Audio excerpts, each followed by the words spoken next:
જય માતાજી। અમે આવ્યા છીએ અમારી વાડીની અંદર।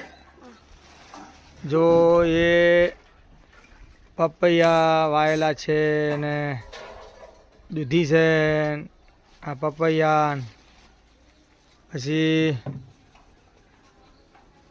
આ દૂધીનો વેલો કહેવાય મને, આને દૂધીનો વેલો કહેવાય, બરાબર। આને દૂધી આવે છે ને ત્યાં પપૈયા આવ્યા છે। જુઓ કેટલા મસ્ત આવ્યા છે જુઓ।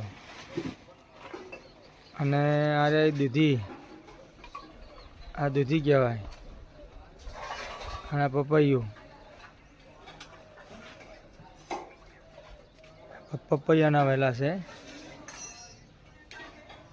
આ હવે દૂધીને માટે ફૂલ બેસી ગયા છે। હવે બસ ટૂંક જ સમયમાં દૂધી આવશે। પેલી બાજુ પપૈયું તૈયાર થઈ ગયું છે। હા, કોઈને કોઈ ટારફોર થયો હોય કે એવું કોઈ થયું હોય તો કીટાણુ બીટાણુ ઘટી ગયા હોય તો પપૈયું સારું, એની દવા સારી એમ। હા, એટલે કોઈને કોઈ બી તાવ છે કે આ બધું થાય તો પછી તમારે પપૈયું ખાવું જરૂરી છે। એના પત્તાનો રસ કાઢીને પીવો તોય સારો।